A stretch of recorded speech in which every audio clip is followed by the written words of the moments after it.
Hi class. My video this week concerns the Voting Rights Act of 1965.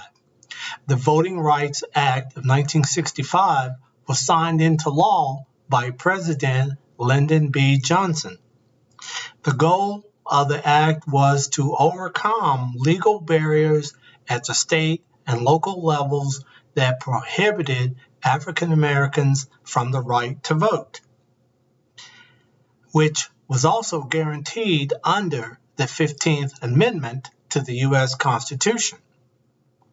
The Voting Rights Act is considered one of the most far-reaching pieces of civil rights legislation in American history.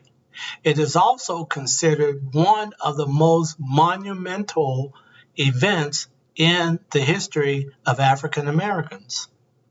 The act made it illegal to bar voters based on race and color.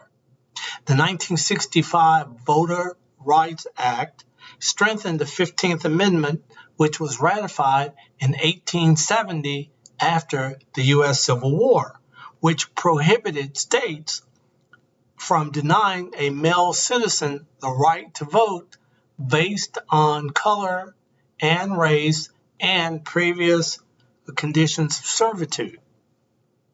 However, in the next few decades, Southern states enacted codes to prohibit Negroes, African Americans from voting. In the late 1870s, the Southern Republican Party vanished at the end of Reconstruction, and Southern states effectively nullified the 14th Amendment, which gave guarantee of rights, and nullified the 15th Amendment, giving Negroes the right to vote. The Voting Rights Bill was passed by the U.S. Senate by a vote of 77 to 19 on May 26, 1965. After debating the bill for 1 month, the U.S. House of Representatives passed the bill by a vote of 333 to 85 on July 9th. President Johnson signed the bill into law in August 1965, and during the ceremony, dignitaries such as Dr. Martin Luther King Jr. were on hand to witness the event.